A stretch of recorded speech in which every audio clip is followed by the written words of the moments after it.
It's a long article. At high school, he sat apart, stuck away in corners, and he festered.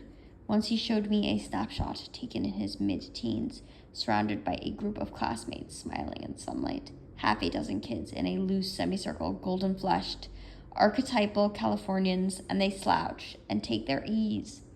They chew gum, they grin, while Phil peeks out, half hidden from behind a silver surfer. It is an image of absolute security. Everyone here has cars, pretty girlfriends, the simplest and safest of futures. But then you glance at Spectre, and immediately he belongs to another universe.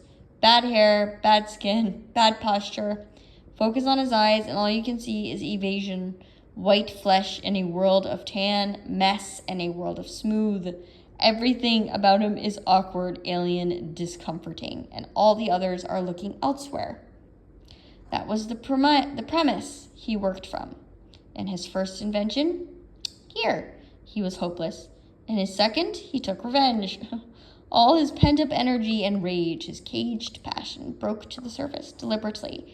He obliterated his roots, wiped out memory, began again from scratch. It was rather like one of those magic drawing pads, where you can draw and erase and draw again, as often as you want. Tabula rasa. At one stroke, Spectre rubbed out the accumulated doodlings of 17 years, every pattern that others had scribbled upon him. Then he drew for himself. Drew his own new being.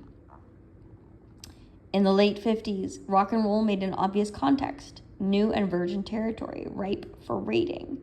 The first wild burst of euphoria had just begun to dampen down. There was a temporary hiatus. The natural force of the early rockers had been harnessed and contained by the music industry. Now, what was needed was a champion, someone to challenge these massed ranks of baldies and cigar-chewing fatties, slay the dragon, wrest away control, someone with so much force and hunger that he would recreate the whole context. Musical, financial, in which rock functioned, release a true teen holocaust, and that, more or less, is what Phil Spector achieved.